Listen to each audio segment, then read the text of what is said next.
Allahu Akbar, Allahu Akbar, Allahu Akbar.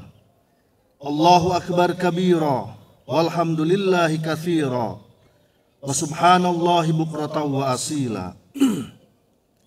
La ilaha illallah wahdah, sadaqa wa'dah, wa nasara abdah, wa azza jundahu wa hazamal ahzaba wahdah. La ilaha illallah wa la na'budu illa iyyahu mukhlishina lahuddin, walau karihal kafirun, walau karihal musyrikun, walau karihal munafikun. Alhamdulillahilladzi ja'ala ramadhana syahrus siyami lil mu'minin, wa ja'ala idal fitri diyafatan lis-sha'imin, wa farhatan lil muttaqin.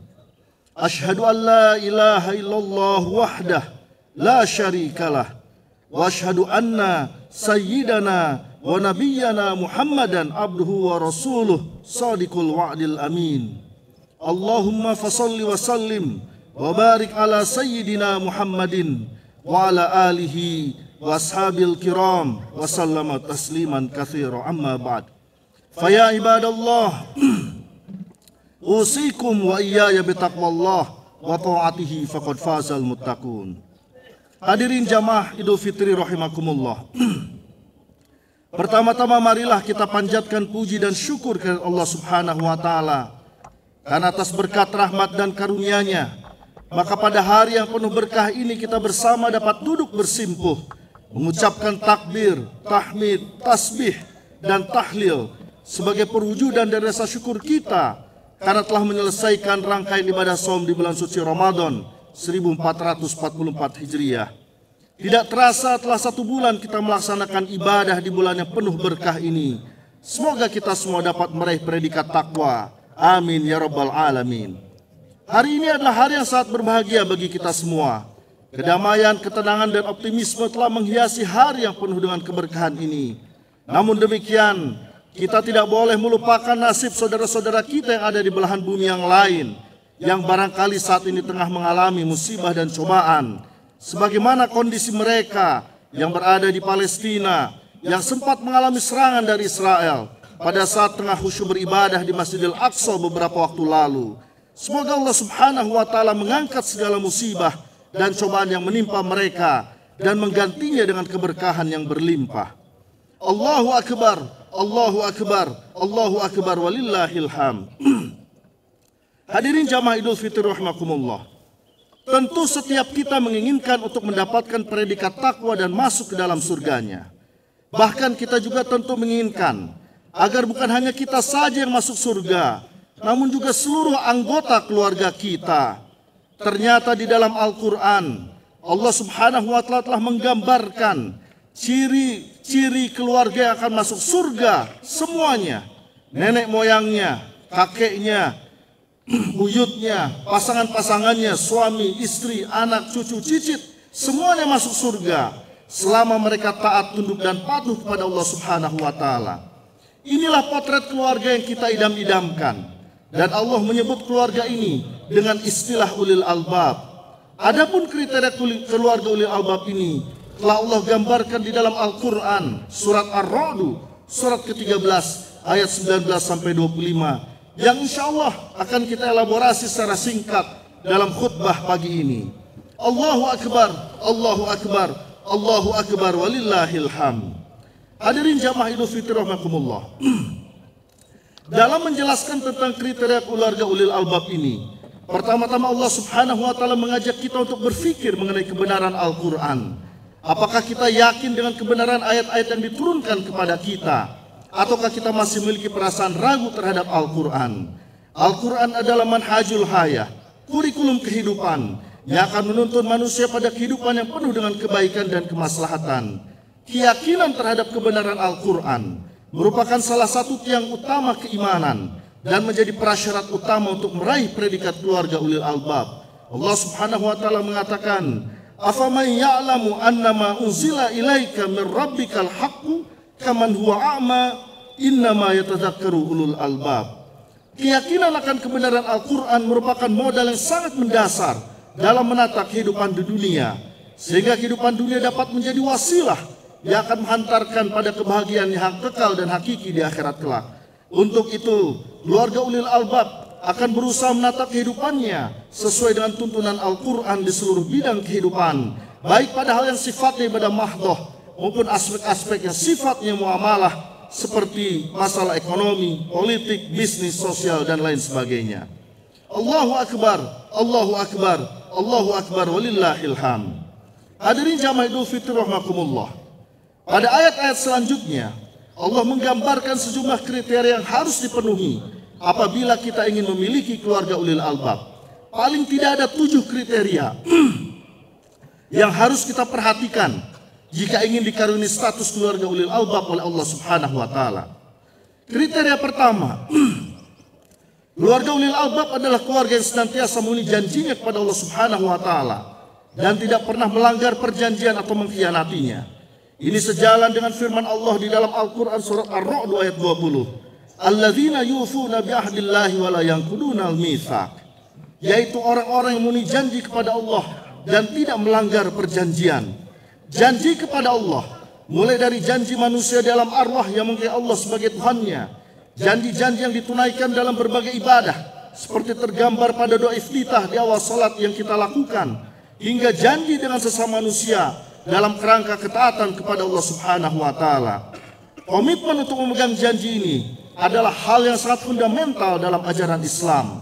Ketidakmampuan, apalagi yang disertai kesengajaan untuk melanggar janji, adalah perbuatan yang merefleksikan sifat kemunafikan, sebagaimana disabdakan oleh Rasulullah SAW bahwa tanda munafik itu ada 3: apabila berkata ia berbohong, apabila berjanji ia mengingkari, dan apabila dipercaya ia berkhianat. Ada satu kisah yang sangat menarik dari seorang pemuda yang bernama Bashar. Ia adalah putra dari Nabi Ayub alaihissalam dan tinggal di negeri Syam. Pada saat itu Syam diperintah oleh seorang raja yang adil namun tidak memiliki keturunan. Sang raja pun membuat sayembara untuk memilih penggantinya dengan memberikan 3 syarat yang sangat berat, dan tidak boleh memiliki 3 syarat yang sangat berat, yaitu sanggup berpuasa dan melayani rakyat di siang hari, sanggup beribadah di malam hari, dan tidak boleh memiliki sifat pemarah. Dengan 3 syarat tersebut, akhirnya tidak ada satupun rakyat yang sanggup untuk menggantikannya menjadi raja kecuali Bashar. Atas kesanggupan tersebut dan setelah melalui proses seleksi yang ketat, akhirnya raja setuju mengangkat Bashar menjadi penggantinya. Karena komitmen menjaga janji yang ditunaikan Bashar, akhirnya Bashar pun diberi nama Zulkifli, yang artinya adalah orang yang sanggup untuk menjaga janji. Bukan hanya menjadi raja, namun Zulkifli pun diangkat oleh Subhanahu wa taala menjadi salah seorang nabi dan rasul yang wajib diketahui dan diimani. Inilah karunia dan balasan yang Allah berikan pada orang yang mampu menjaga janjinya dengan baik dan tidak pernah mengkhianatinya. Nabi Zulkifli alaihissalam adalah contoh figur manusia yang mampu menjaga komitmen janjinya, sehingga beliau Allah angkat derajatnya bukan hanya menjadi raja tapi juga menjadi nabi. Dan inilah prototipe keluarga ulil albab yang senantiasa komitmen di dalam memegang teguh janji mereka. Allahu Akbar, Allahu Akbar, Allahu Akbar, walillahil hamd. Hadirin jamaah Idul Fitri rahimakumullah. Selanjutnya kriteria kedua keluarga ulil albab adalah keluarga yang senang untuk menghubungkan tali silaturahmi. Di dalam ayat yang ke-21 Allah Subhanahu wa taala berfirman, "Walladzina yasiluna ma amara Allahu bihi ayyusala wa yakhshawna rabbahum yakhafuna su'al hisab." Menyambungkan tali silaturahmi sangat dianjurkan dalam Islam. Ada banyak hikmah dari silaturahmi ini, sebagaimana sabda Rasulullah SAW, di mana beliau menyatakan, barang siapa yang ingin dilapangkan rizkinya dan dipanjangkan umurnya, maka hendaklah ia menyambung tali silaturahmi. Hadis ini secara tegas menyatakan bahwa silaturahmi dapat meluaskan rezeki dan memanjangkan umur. Selain itu juga dapat meminimalisir berbagai potensi konflik dan permusuhan. Adapun kriteria yang ketiga dari ayat yang saya bacakan tadi juga dijelaskan bahwa ternyata keluarga ulil albab adalah keluarga yang memiliki rasa takut akan hisab yang buruk. Mereka khawatir akan ujung kehidupan yang buruk dan pertanggungjawaban yang gagal di hadapan pengadilan Allah Subhanahu wa taala di yaumil akhir nanti.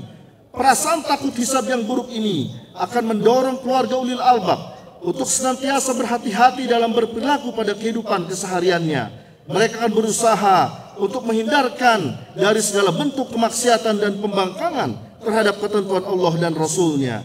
Kebiasaan untuk melakukan simulasi hisab ini juga sangat dianjurkan oleh salah seorang sahabat Nabi, yaitu Umar bin Khattab radhiyallahu an, di mana beliau mengatakan, hasibu anfusakum qabla an tuhasabu, hisablah diri kalian sebelum kalian dihisab. Pandangan Umar ini merupakan realisasi dari sabda Rasulullah SAW yang meminta umatnya untuk melakukan hisab, evaluasi terhadap dirinya. Beliau mengatakan bahwa orang yang cerdas adalah orang yang senantiasa mengevaluasi dirinya sendiri serta beramal untuk kehidupan sesudah kematiannya. Allahu Akbar, Allahu Akbar, Allahu Akbar, walillahil hamd. Hadirin jamaah Idul Fitri rahimakumullah. Selanjutnya pada ayat yang berikutnya, yaitu surat Ar-Ra'd ayat 22. Allah Subhanahu wa taala menggambarkan 4 kriteria lanjutan dari keluarga ulil albab ini. Allah Subhanahu wa taala berfirman, walladzina sabaru ibtigha'a wajhi rabbihim wa aqamus salata wa anfaqu mimma razaqnahum sirran wa alaniyah wa yadra'una bil hasanati sayyi'ah ulaika lahum uqbad dar. Dari ayat ini ada tambahan kriteria-kriteria tentang keluarga ulil albab. Kriteria yang keempat dari keluarga ulil albab adalah senantiasa bersabar menghadapi berbagai macam ujian dan menjadikan Allah Subhanahu wa taala sebagai sandaran utama dari kesabaran mereka. Segala bentuk ujian akan dipandang sebagai cara Allah mengangkat derajat seseorang. Konsep kesabarannya haruslah sabar yang tanpa batas. Menurut Imam Ibnu Rajab Al-Hambali, ada 3 bentuk sabar yang harus dimiliki oleh setiap orang yang beriman, yaitu sabar dalam ketaatan, sabar dalam menjauhi hal-hal yang diharamkan Allah, dan sabar atas ketetapan Allah yang pahit.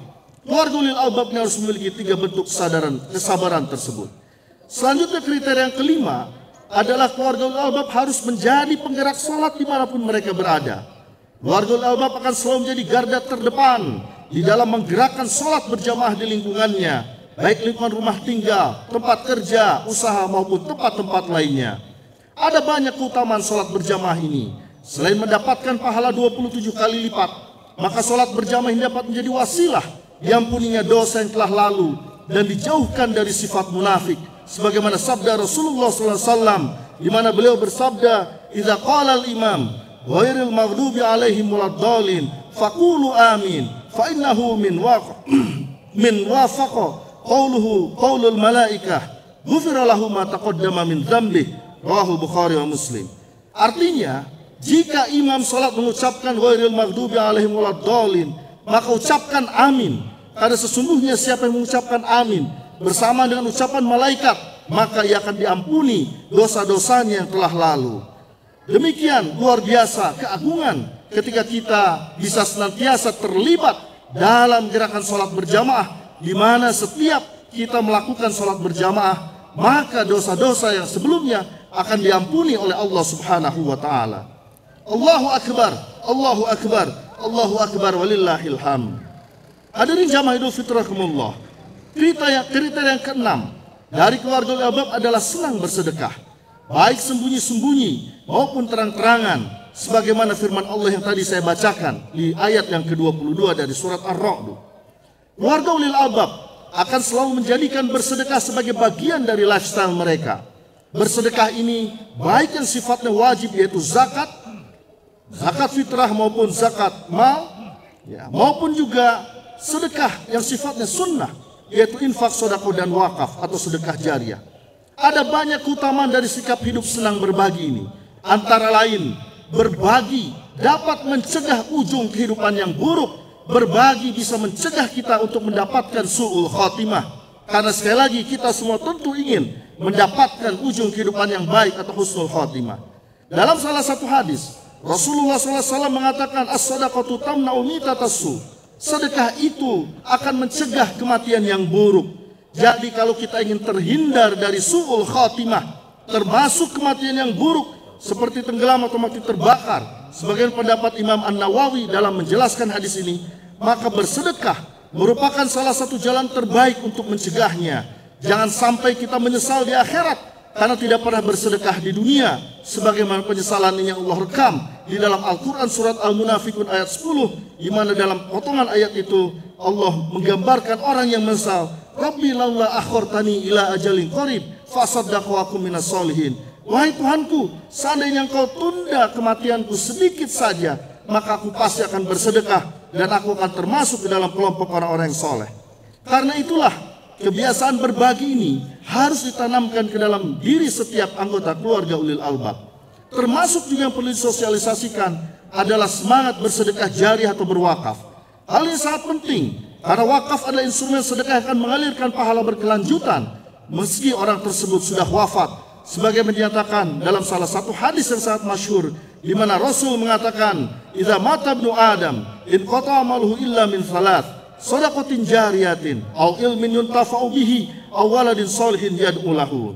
Hari ini perkembangan wakaf sangat luar biasa. Wakaf tidak hanya dalam bentuk aset tetap seperti tanah dan bangunan, namun juga bisa dalam bentuk uang atau yang dikenal dengan istilah wakaf uang. Dengan wakaf uang ini maka siapapun dengan latar belakang dan tingkatan pendapatan berapapun bisa berwakaf uang dengan besaran sesuai kemampuan, apakah 10.000, 10 juta, 10 miliar, atau bahkan pada kondisi-kondisi atau jumlah-jumlah yang sesuai dengan situasi dan kondisi keuangan. Wakaf uang ini bisa menjadi salah satu bentuk bakti kita kepada orang-orang yang kita cintai. Jika orang tua kita sudah meninggal, di samping mendoakan mereka, maka bahagiakanlah mereka yang sudah wafat ini dengan berwakaf uang atas nama mereka. Wakaf uang akan mengalirkan pahala bagi mereka sehingga alam kuburnya menjadi terang benderang. Inilah di antara bentuk penghormatan pada orang tua dan keluarga yang sudah wafat. Jadi, kalau kita menyesal kurang maksimal dalam berbakti kepada orang tua semasa mereka hidup dulu, maka gantilah penyesalan tersebut dengan berwakaf atas nama mereka. Insya Allah akan menerangi alam barzahnya, akan menerangi kuburnya mereka. Allahu Akbar, Allahu Akbar, Allahu Akbar, walillahil hamd. Hadirin jamaah Idul Fitri rahimakumullah. Adapun kriteria yang terakhir, kriteria yang ketujuh, keluarga ulil albab adalah keluarga yang senantiasa menolak keburukan dengan kebaikan. Artinya, jika mereka berbuat dosa, maka di antara cara mengganti dosa tersebut adalah dengan bertaubat dan melakukan berbagai kebaikan, sehingga kebaikan itu dapat menghapus dosa dari keburukan yang dilakukan. Sesuai dengan sabda Nabi, ittaqillaha tsumma kunta wattabi'is sayyi'atal hasanata tamhuha wa khaliqin nas bi khuluqin hasanin. Jika ketujuh kriteria ini dilaksanakan oleh satu keluarga, maka keluarga tersebut di ayat berikutnya akan diberi nikmat oleh Allah untuk masuk melalui pintu surga Aden secara bersama-sama. Tiada yang lebih nikmat, jamaah rahimakumullah, kecuali kita bisa masuk ke dalam surga sekeluarga dan bertemu dengan Allah Subhanahu wa taala, zat yang maha kuasa di akhirat kelak. Sebagaimana yang Allah nyatakan di dalam surat Ar-Ra'd ayat 24 dan 25, "Jannatu adnin yadkhulunaha wa man salaha min abaihim wa azwajihim wa dzurriyyatihim wal malaikatu yadkhuluna alaihim min kulli bab salamun alaikum bima sabartum fa ni'ma uqbaddar." Yaitu surga-surga Aden. Mereka masuk di dalamnya bersama dengan orang yang soleh dari nenek moyangnya, pasangan-pasangannya, dan anak cucunya. Sedangkan para malaikat masuk ke tempat-tempat mereka dari semua pintu sambil mengucapkan, "Selamat sejahtera atasmu karena kesabaranmu, maka langkah nikmatnya tempat kesudahan itu."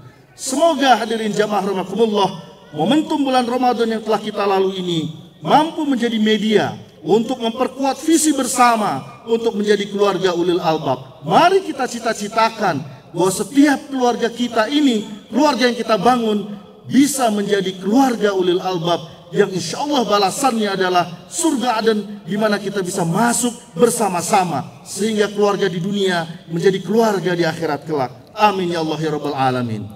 Allahu Akbar, Allahu Akbar, Allahu Akbar, walillahil hamd. Hadirin jamaah Idul Fitri rahimakumullah, marilah kita akhiri khutbah ini dengan bersama-sama menjadikan doa kepada Allah Subhanahu wa taala. Semoga kita semua bisa meraih predikat takwa dan senantiasa mendapatkan keberkahan dan perlindungan dari Allah Subhanahu wa taala. Bismillahirrahmanirrahim. Alhamdulillahirabbil alamin. Allahumma ya Allah ya Tuhan kami panjatkan segala puji dan syukur atas segala rahmat dan karunia yang telah Kau limpahkan kepada kami. Nikmat sehat walafiat, nikmat ilmu pengetahuan, dan nikmat iman serta Islam. Ya Allah ya Tuhan kami jadikan kami sebagai hamba-hambamu yang pandai mensyukuri nikmat-Mu. Dan janganlah Kau jadikan kami sebagai hamba-hamba yang ingkar dan kufur terhadap segala nikmat yang telah Kau berikan kepada kami. La in syakartum lazidannakum wa la in kafartum inna adzabi lasyadid. Allahumma ya Allah ya Tuhan kami, ampunilah dosa kami, kesalahan dan dosa orang tua kami, kesalahan dan dosa saudara-saudara kami kaum muslimin dan muslimat yang telah melalaikan segala perintah-Mu dan melaksanakan segala larangan-Mu. Andaikan Kau tidak mengampuni dan memaafkan kami takut pada azab-Mu di akhirat nanti dan pertentangan batin dalam kehidupan dunia ini. Ya Allah, janganlah Kau limpahkan azab-Mu kepada kami karena dosa dan kesalahan kami. Kami yakin ya Allah, rahmat dan ampunan-Mu jauh lebih luas daripada azab-Mu. Allahumma ya Allah ya Tuhan kami, berbagai macam ujian dan musibah kini tengah menimpa masyarakat dan bangsa kami. Kami yakin itu semua bukan karena Kau membenci kami, akan tapi sebagai peringatan agar kami semua lebih dekat dan lebih cinta kepadamu, agar kami semua lebih memiliki sifat sami'na wa ata'na terhadap segala ketentuan-Mu, agar kami semua kembali pada agama-Mu, yaitu agama Islam yang Kau ridhoi. Allahumma ya Allah ya Tuhan kami, bantulah saudara-saudara kami kaum muslimin yang sedang berjihad di jalan-Mu ya Allah, baik di Palestina, di Rohingya, di India, maupun di berbagai belahan dunia lainnya. Lindungi dan selamatkan mereka ya Rabb. Teguhkan pendirian mereka, kokohkan barisan mereka, hancurkan musuh-musuh-Mu ya Allah ya Rabbana. Allahumma ya Allah ya Tuhan kami, terimalah amal ibadah kami, terimalah ibadah puasa kami, terimalah salat kami dan amal ibadah kami yang lain. Jadikan kami sebagai hamba-hamba-Mu yang senantiasa bertakwa. Bimbinglah kami agar senantiasa istiqomah dan konsisten di jalan-Mu yang lurus dan benar. Rabbana hablana min azwajina wa dhurriyyatina qurrata a'yun waj'alna lil muttaqina imama. Allahumma ij'alna min ibadikas salihin waj'alna min ibadikas syakirin waj'alna min ibadikal mukhlasin waj'alna min ibadikal muttaqin waj'alna min ibadikar rasyidin. Rabbana atina fid dunya hasanah wa fil akhirati hasanah wa qina adzabannar. Wa sallallahu ala sayyidina Muhammad. Subhana rabbika rabbil izzati amma yasifun wa salamun alal mursalin walhamdulillahi rabbil alamin. Assalamualaikum warahmatullahi wabarakatuh.